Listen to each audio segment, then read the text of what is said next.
দলের থেকে কোনো ধরনের কঠোর শাস্তি বা কোনো ধরনের কঠোর সিদ্ধান্ত নেওয়া হচ্ছে না। আমরা দেখতেছি একবার এদেরকে বহিষ্কার করা হচ্ছে, আবার দেখা যাচ্ছে যে এই বহিষ্কৃতরাই আবার তাদের প্রোগ্রাম অ্যারেঞ্জ করতেছে। বলতে চাই আপনারা বহিষ্কারের এসব শুটিং বন্ধ করেন, তাদের বিরুদ্ধে লিগ্যাল অ্যাকশন নেন।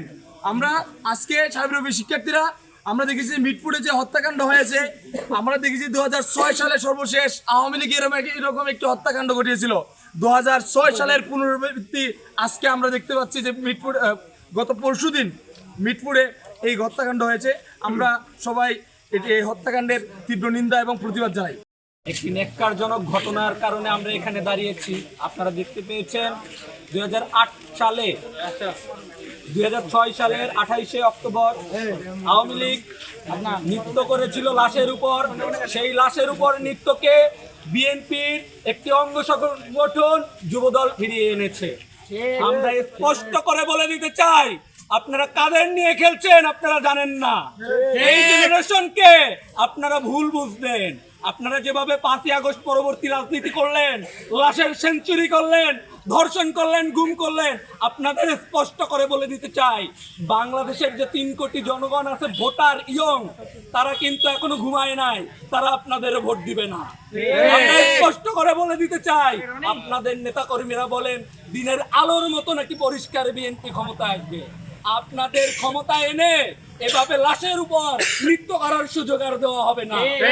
আপনারা যদি অতি দ্রুত এই তৃণমূলকে ঠিক করতে না পারেন, বাংলাদেশের জনগণ আপনাদের প্রত্যাখ্যান করবে। আপনারা ভুলে গেছেন এদেশের 90% মানুষ জুলাইয়ে রাস্তায় নেমেছিল এই খুনির বিরুদ্ধে। আপনারা সেই খুনি হিসেবে আবার প্রতিষ্ঠিত হয়েছেন। আপনাদের বিরুদ্ধে মানুষ রাস্তায় নামতে আর ভয় পাবে না।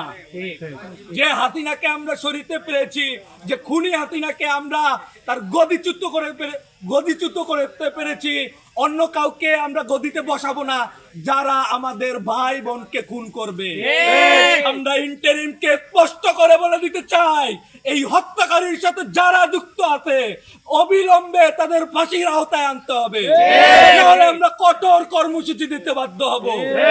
আজকে যে ভিডিওটা আপনারা দেখতে পেয়েছেন, পাথর মেরে কিভাবে লাশ বানিয়ে দেওয়া হয়েছে, এই ভিডিও আসলে দেখা যায় না।